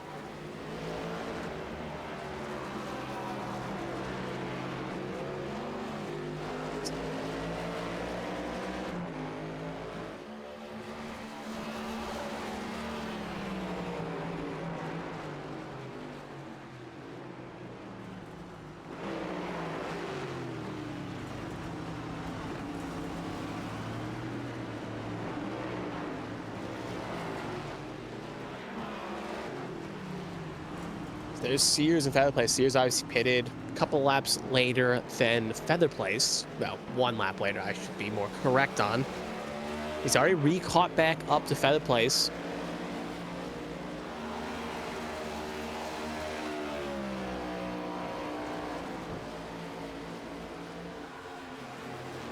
If I remember, he serves me correct. He had a good run at Chicago Street Course. He was able to avoid the chaos and ended up walking away with a podium, if I'm not mistaken. So he knows. He's one of those drivers like consistent Tom, if you will. He knows how to be consistent at these road courses and may not be the fastest, but is usually in contention late to get a good finish when other drivers end up making mistakes by either pushing too hard or just spinning on their own accord. So good right now for Tom Sears, currently in 6th position, trying to get into the top 5.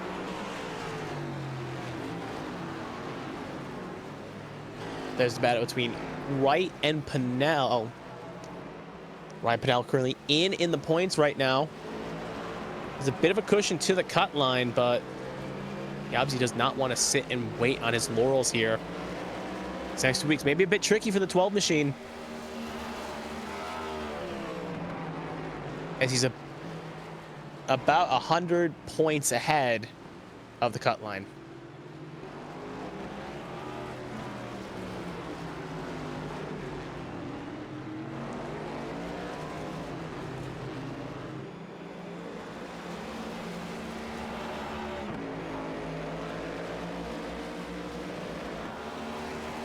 It looks like, just looking through the time of scoring here, Jack Mulkey's gotten a black flag for taking the Indy, like just taking the normal track here, the normal oval. So he's been given a black flag. He'll have to serve that penalty.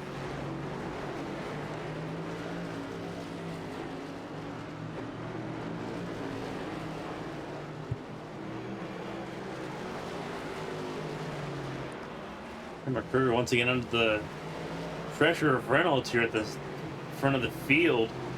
Very close battle here.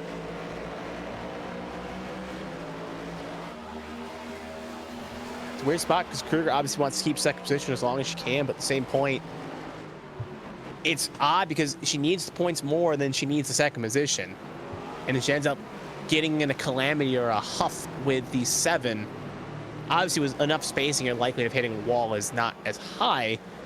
But the point is still worth thinking. You don't want to end up making a mistake here or end up overcooking and doing something bad to the car that you have to maybe even tow if you're unlucky, and losing a lot of time and points that may be helpful in the long run. So Kruger obviously holding strong here in 2nd, but with Tommy Reynolds there knocking on the door, you can see thinking about making a move there, but just a little bit too far back to really get his lunge in there for that position.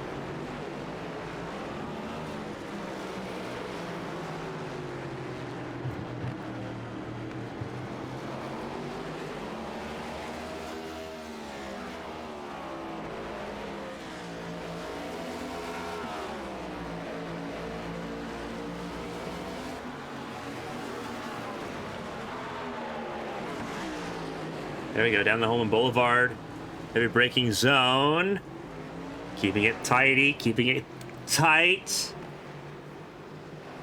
Reynolds might make his way through here. It looks like he will, but he's not clear. Yeah, corner favors Kruger. Oh, and Kruger's gonna hold up here. Let Reynolds keep spot. But they were fighting hard. Kruger favored the corner. Kruger went a little too deep.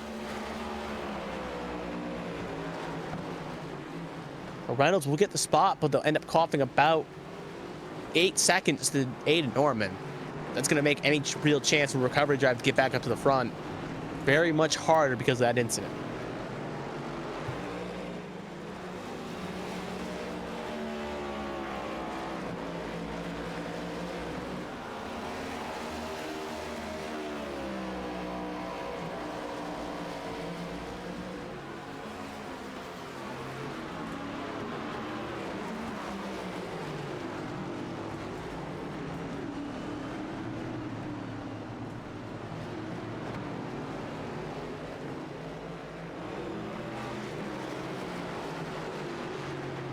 Reynolds moves up to second place there. Ruger in third. Matthew Leiter in pit lane once again. Mm-hmm.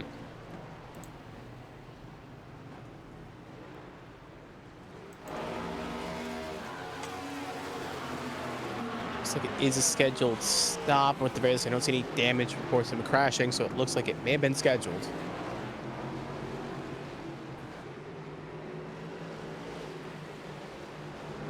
With about 15 laps to go, we're going to do something a little bit special here. We've not done one at Brickyard for a while. We are going to crank it up.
9 laps to go here at Indianapolis for the Hoosier 110. Looking at this battle. For the front of the field, second place between Reynolds and Emma Kruger.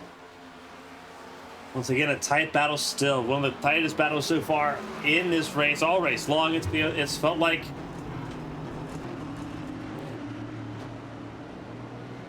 See, Jeremy Brea just went a lap down there. Mm-hmm. At the rate we're going, I think Norman's got Tom Sears just up the road too, so he could easily get a 6. I think that would be as far as he goes. Maybe even 5th, he can really push it. But like you've been talking about, Carmen, we've been talking about most of the night, the 7 and the 70, they had their duel at Chicagoland. They've had duels multiple times throughout the road courses. It looks like they'll be up for one more whopper of finish here. May not be for the win, but at least it will be for who gets 2nd and 3rd on the podium.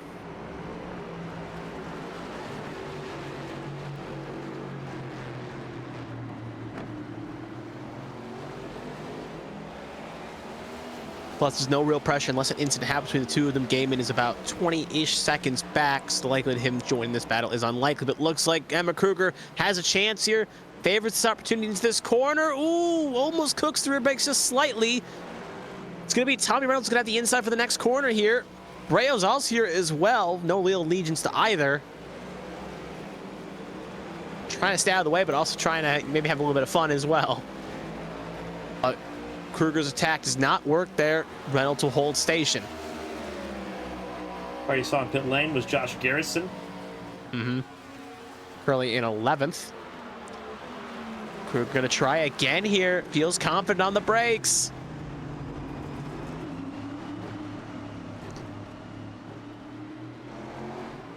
And just cannot stay side by side. She almost had a chance there. If she could have stayed through the corner there, these next two would have favored her, but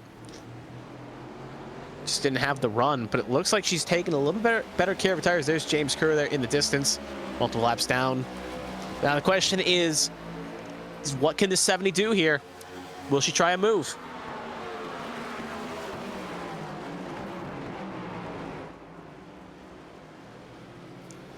Now remember, this is the last time she made a move here was this corner. They both ended up kind of touching, so we'll see if she tries it again.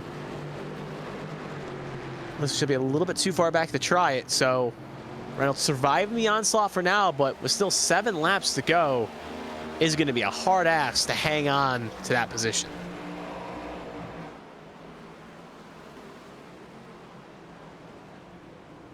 Oh, Reynolds just went wide. Yep, pressure got to him. Kept feeling the pressure, and that's enough to give the spot. Now coming to 7 laps to go for these two. Can Reynolds get back to Kruger? I mean, we've seen it throughout the night. Every time Kruger makes a mistake, Reynolds is able to get back. Reynolds is able to drive back. Every time Reynolds gets ahead, Kruger's able to drive back, or Reynolds makes a mistake. So both cars are able to reel inward to make it work.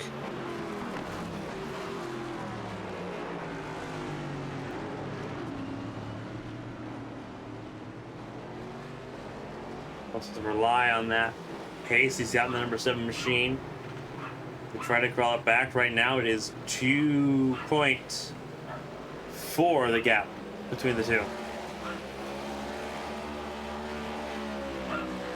As you see Breo. Breo got a little bit loose there. Let it hang out a little bit. Oh, Breo just locked up big time. Yeah, big out of the way lockup. he goes. Mm-hmm.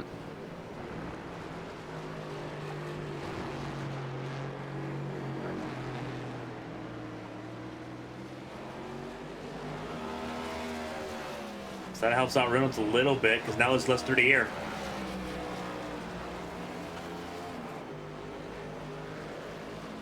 Yes, it's going to allow Reynolds the opportunity to kind of just drive his race. We'll see if it affects the times here, which it should, but we'll see if it can gain. Go ahead, Carmen. Just again, like looking at like how far back those two are from Aiden Norman. Aiden Norman's already about to approach the Roman Boulevard here. Kruger's not even past pit exit. Yep. That's how dominant Norman's been all night tonight. Very strong at these. Outstanding. Yeah, very strong at these road courses. And at least depending on how the schedule falls, you may see him run the last two if he can be here, because obviously he would fit within the part-time schedule. So he could run both if he so chooses. I believe he is running next week at Watkins Glen. Mm-hmm. Because honestly, if he does do the Roval, he could be a big spoiler there. With that being the cut race, could be a big spoiler when that does happen. But obviously, that bridge will be crossed when we do get there. 6 to go. Obviously, no one's touching Aiden Norman right now.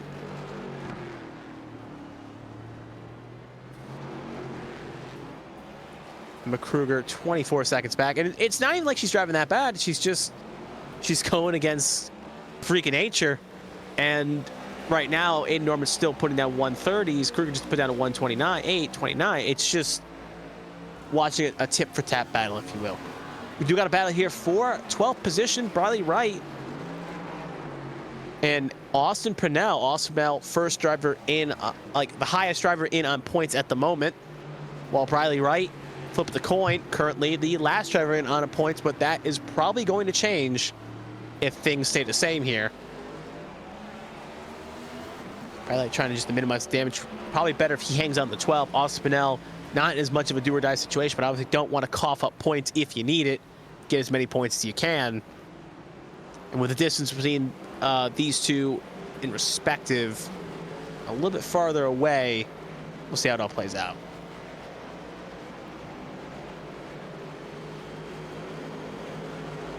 That was a really good run on David right there. Mm-hmm. I tags the wall. We saw him do that earlier.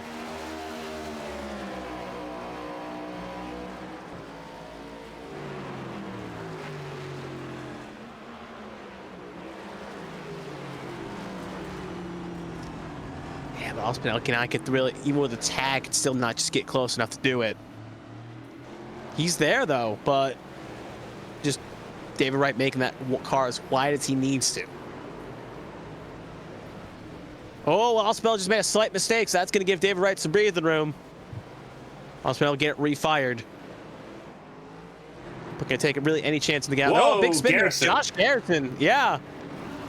That's where the leader is too. Sears and the lap down. Well, Sears about to go lap down, and Aiden Norman right there. So Garrison may have tried to move or may have lost on his own accord. Oh, there's a lot more to this. Oh, okay. There's feather placement against Withers. This may play a factor.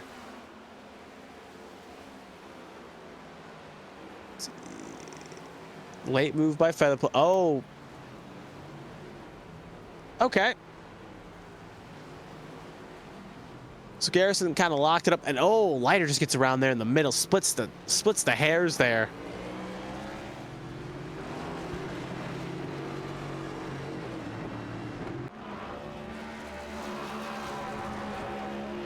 Honestly, he's back rolling now, but that was a very hairy situation. You can say that again.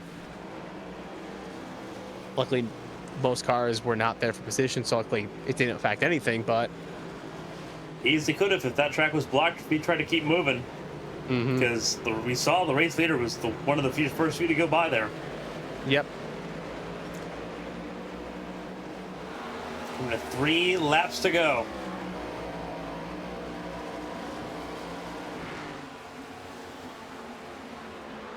A normal lap. You can see gets around Sears, already got around Sears there, getting around Briley Wright as well. Tommy Withers and Briley Wright collide there for just a second. That's the farthest it looks like Norman will get unless Feather Place falls back into the clutches. Reynolds has about Kruger has a 6-second gap over Tommy Reynolds, and they got about a half a second gap over Josh Gaiman.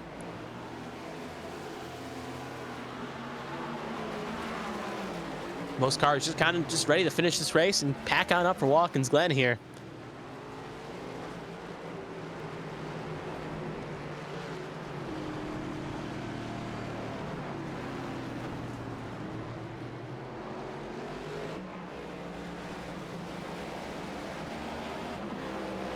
As closest battle we have on track at the moment, looks like it's Tommy Withers and Kevin Feemster. That's battle for 14th.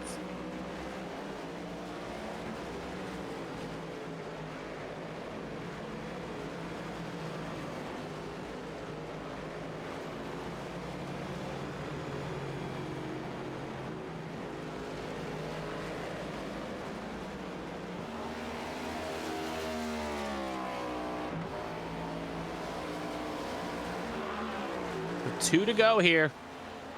A Norman with a commanding 25-second lead.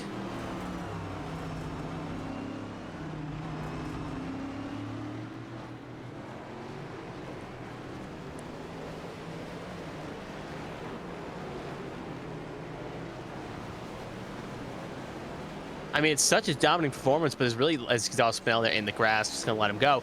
But it's such a dominant performance, it's almost kind of, you kind of run out of words to say it.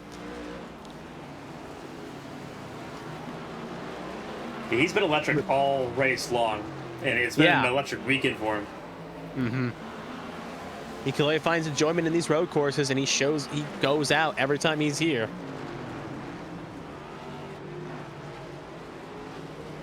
There's the battle for 14th I was referencing between Withers and Feemster. And Feemster being one of the drivers in on the bubble at the moment. Every point matters. With him going to cough up some points to Briley Wright and Emma Kruger. He needs to get as many points as he can these next 3 weeks to try to ensure he stays in the top 16.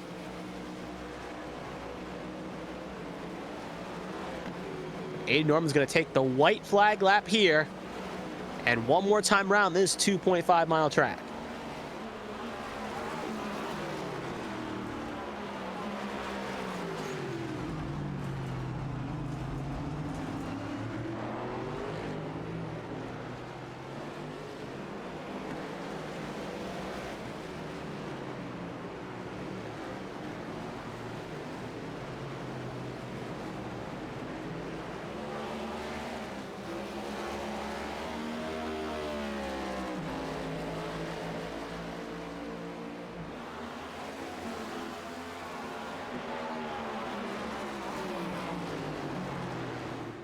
Normally going to make his way around some of the lap traffic here.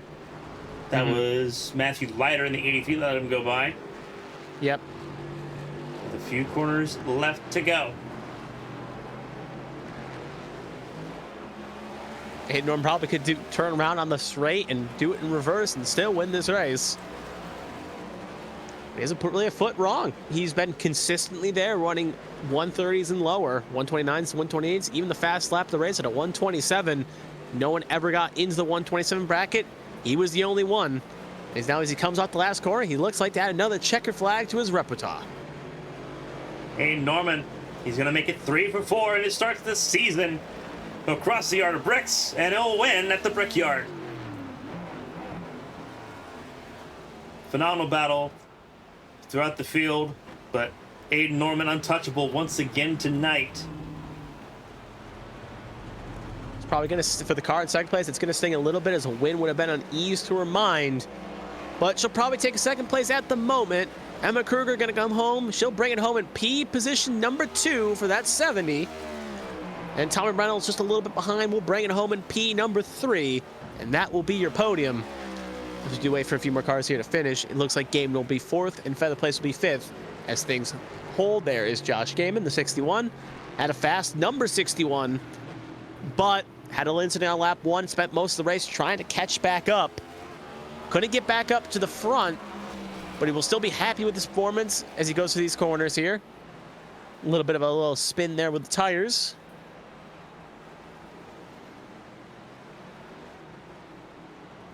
As he comes to the last couple corners, Josh Gaiman will bring home P number 4 and that number 61. Last car waiting on is Brandon Feather Place as he will bring home 5th, about 10 seconds behind this.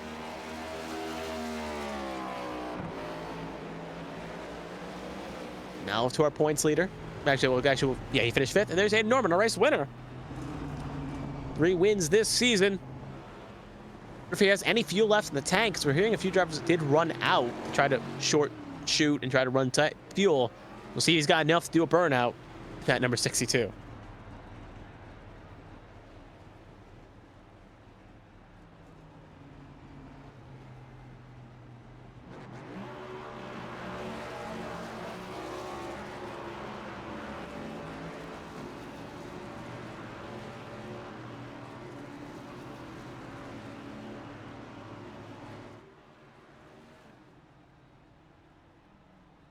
Congratulations there by his teammate. Riley Wright. Riley Wright finished 9th place tonight. Not a bad result for him here on the Indianapolis road course.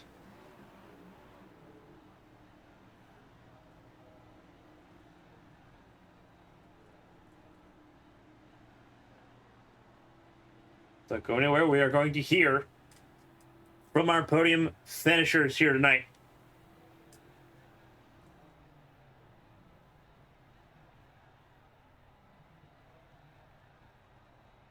But Aiden Norman make that 3 wins in the series.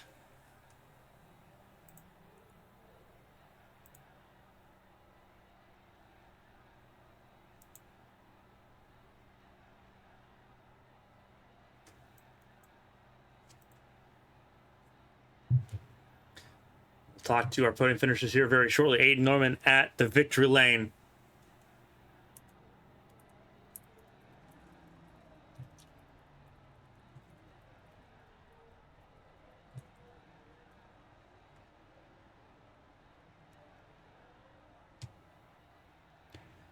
Alrighty, we'll start off if we have a second. It looks like everyone's still debriefing here.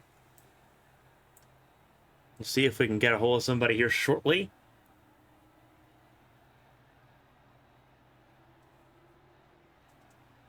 But Aiden Norman, the race winner tonight. We'll actually go ahead and pull up the race results. We'll wait for everyone to sort of clear through here. Aiden Norman, the race winner, over Kruger, Reynolds, Gaiman, and Fetter placed the top 5. Tom Sears finished in 6th ahead of Jeremy Breo. Matthew Leiter in 8th place. Bradley Wright finished 9th. Ryan Pinella, another top 10. This time on a road course as his season continues to improve. Edward Marshall in 11th ahead of David Wright. Austin Purnell, Kevin Feemster, top 14. Tommy Withers in 15th. Josh Garrison in 16th. Then James Kerr and Steven Overstat, top 18. Out of this 19-car field, Steven Overstat, believe He did not. He finished, but he got P19. believe Mulkey got disqualified, which is why he's moved up here. Mulkey got black flag 2 times, so would not shock me in that regard. All right. Looks like most of the top 3 is in the interview waiting room. We'll start with the race winner. We'll start with Aiden Norman. Those fuels. What the dog doing? Aiden, this is Carmen from the ABM booth. You get a copy? Yes, I do. All righty. Race win number 3 in the A Square Cup Series. Making it a perfect weekend here between Saturday and Sunday evening. How much more enjoyable was this race compared to last night? Oh, it was so much better. I felt a lot more comfortable in the car. I mean, the setup is still not the best, but you know, it's way better than what we ran last night. I had fun. I was able to just get out to an early lead and then take control of it from there and just kind of coast around for a while. Obviously, a different flair here. Obviously, no cautions in this race tonight. Very much more a classic experience. Did that? How did that help or change how everything sort of felt tonight? Obviously, we're so used to stages and the stage breaks and just having those pausing periods. Being able to just go out and race for 41 laps. How different was that compared to obviously racing under the stage system?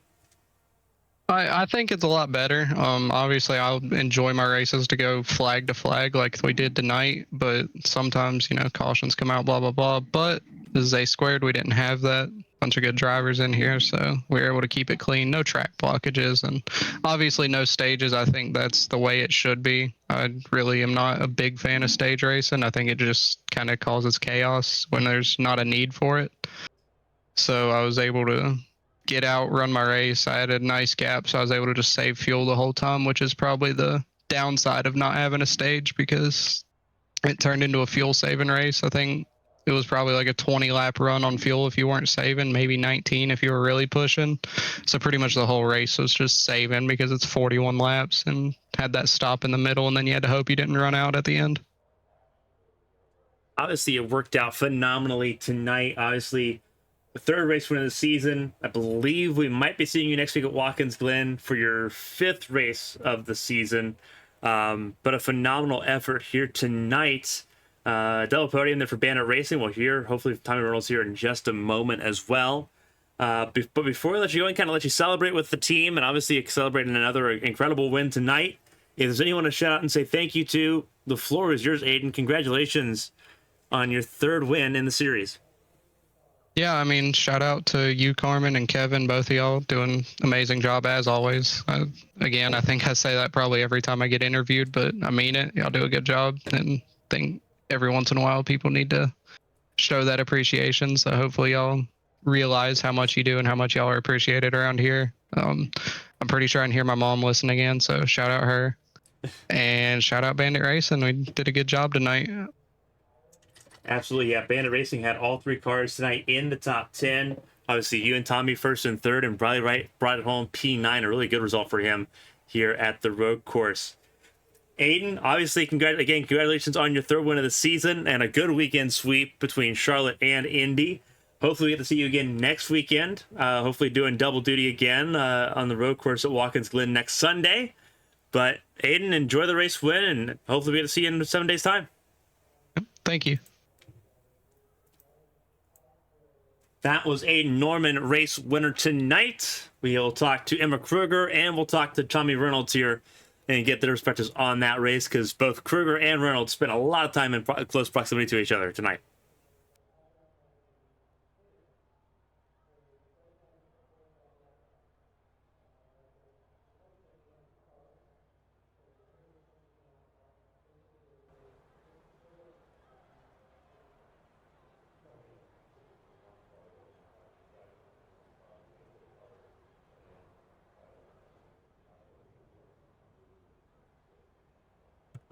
Emma, this is Carmen from the ABM booth. You got a copy? Yeah. Alrighty, second place finish. I know it's not the race you win you were probably hoping for tonight, but a really good points haul tonight gets you right back above the playoff cut line with another road course in a week. How was tonight's race for you? Yeah, I think we maximized what we could do today. So I'm not upset about it. Yeah, all we needed was points, really, because of Dustin dropping out of the playoffs. It didn't really need to win, but yeah, maybe next week can challenge more for the win instead. Obviously, you had a phenomenal battle tonight, obviously, between you and Tommy there. Got a little bit physical, but it seemed very respectable here tonight. Walk through that battle, obviously, with Tommy, and just how much you both were pushing here, despite having the fuel save game. Yeah, so I mean, I didn't ever mean to hit him, but it just happens. I think the setup, everyone complained about the setup from what I've heard. I was understeering everywhere, but yeah.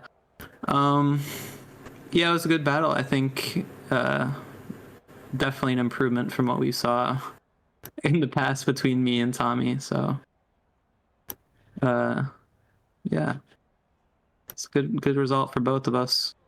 Yeah, absolutely. And obviously the last two races of the season, obviously Watkins Glen and then Daytona, the big wild card. Again, it's still very tight there on that cut line. Do you feel like you have a chance to really secure yourself a win in one of those last two races? Because Daytona, it literally is anyone's ball game. Do you feel like you could probably maximize that? Do you feel like line power in itself could probably maximize that and prevent people from winning to make it a little bit easier to get into the playoffs there? Yeah, we'll see what we can do. I'm gonna keep pushing as much as I can. I know my team will as well. We're gonna work together at Daytona and make sure that it's line power on top. Well, you did a phenomenal job tonight. The best car for the team for line power. Second place tonight ahead of your teammate Feder placed the points leader there in fifth. Before I let you go, and obviously to let you get ready for the next week in advance, if there's anyone to shout out and say thank you to, Emma, the floor is yours. Congratulations on another good podium result with two more crucial races coming up. Yeah, thanks to Tom and Line Power, and thanks to Lily for spotting for me. Couldn't do it without their help. And yeah, we'll keep pushing. We'll make sure that we're in this round of 16. Absolutely. I love to hear it. Obviously, Emma, congratulations again. P2 tonight here at the Indianapolis Road Course. You're used to finishing on the podium at this track. We'll see what you can do in 7 days' time at Watkins Glen. But Emma, again, enjoy the podium, enjoy the result, and we'll be seeing you next weekend. Thank you. Thank you. That was Emma Kruger, second place finisher here tonight. From her own words, maximized everything that she could get out of tonight's event. We'll hear from Tommy Reynolds and hear his perspective on this race and the battling that he had with Kruger. Obviously, a little bit more refreshing, seeing a little bit more on the respectful side of things. Obviously, given what happened about a month, 6 weeks ago at Chicago. Tommy, this is Carmen from the ABN booth. You got a copy? I gotcha. Alrighty. Obviously, third place, considering what it looked like as far as just the pace that we were seeing there, obviously, in the early going of the race. Third place probably seems like a little bit of a disappointment. But walk us through how this race sort of evolved. Obviously, some people not happy with how the car felt tonight. Obviously, you had a lot of strong battling there with Kruger there throughout the race. Is third place were acceptable for how this race went, or were you really kind of expecting to kind of be a little bit further up there?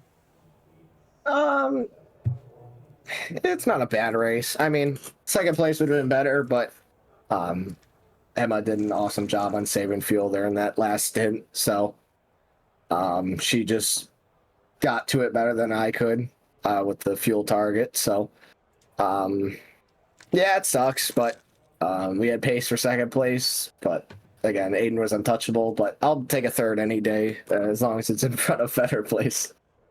Yeah, absolutely, and you're going to close that gap in a little bit. You know, you talk about this race, the fuel mileage, and not having the cautions to be able to save that fuel in a little bit easier capacity. Looks like Watkins Glen may be a little bit more of the same. Is there anything you can kind of take away as far as like the fuel saving strategy, and obviously people you need to look out for these last few races that are going to try to make that push for the playoffs? Obviously, a very physical race today. But is there kind of anything you kind of take away with that? Because again, no stages next week. We have a chance to kind of really feel how that's going to turn out. Is that a positive? Is that a negative? How do you adjust to that? Watkins is a little bit of a shorter track, so it should help fuel mileage wise. But again, this track's 2.5, 2.6, something like that. So it's a little rougher, but Watkins there's a lot of places to save fuel. So this place, not so much. You got the front stretch and you got the back stretch, and that's about it. So I think it'll be a little bit easier, but setup wise, probably not. This setup was pretty high in the air, and so we'll see how it goes. Obviously, a good night tonight, P3. A good night for the team, for Bandit Racing as a whole. Obviously, your teammate winning the race. Briley finishing P9 and that battle for the final spot in the playoff cutoff line. With 2 races to go, obviously you're still sitting at 5 wins. We talk about the record being 7 set by Breo. We get to see him back tonight. Do you feel obviously that you've got a stronger chance of getting that race win at Watkins Glen? I don't know. Emma's pretty quick as a road course racer, so I don't know. We'll see. I think it's gonna be between Michelle and Emma for that race win. So maybe not next week, but maybe once the playoffs start, I could get that 6th win, hopefully. Absolutely love to hear it. Before we let you go and kind of let you celebrate with your team, a phenomenal result tonight here at Indianapolis. If there's anyone to shout out and say thank you to, Tommy, the floor is yours. Another top 3 finish, another podium to your collection so far this season. Yes, thank you for the awesome broadcast as always, but I would also like to thank Unfiltered Dirty Air for coming on the car, so that's awesome. But yeah, besides that, that is it. Awesome stuff. Obviously, Tommy Reynolds, P3 here tonight, chasing that regular season points lead. Currently held by Brandon Federplace. A good job closing that in tonight, and the stage points are definitely going to help that as well. Tommy, enjoy the podium, and obviously we'll be seeing you next weekend at New York. All right, thank you. That was Tommy Reynolds, our 3rd place finisher here tonight. Obviously, we went through the results already. they'll pull them back right up on your screen. Just one more time for good measure. A Norman, a race winner for the third time this season in the A Square Cup Series, adding to his win last night in the Saturday Night Showdown from Charlotte. Emma Kruger, second place. Tommy Reynolds rounding out the podium. The rest of the results, as you can see on your screen, as the sun sets here at the Brickyard. Tomorrow night, you're not going to want to miss it. The HTL Cup Series kicks off Season 4 with a charity race in support of the Junior Diabetes Research Foundation. At New Smyrna, 8 p.m. Eastern tomorrow night, there'll be myself and Christina Ryan in the booth for that event. 22 cars set for some short track racing on a wonderful Monday evening under the lights. That's coming up tomorrow evening here on ABN Esports. On behalf of everyone here for obviously ARCS, for Darkside Mustangs, Midwest Barbecue, and the A Square Cup Series, and everyone here at ABN Studios, Michael Commentator, Kevin Young, I'm Carmen Sienna. Until next time, stay safe, stay healthy, stay cool, and have some fun out there at the beginning of this next week. But we'll see you tomorrow night in Florida for New Smyrna. Until then, so long, everybody.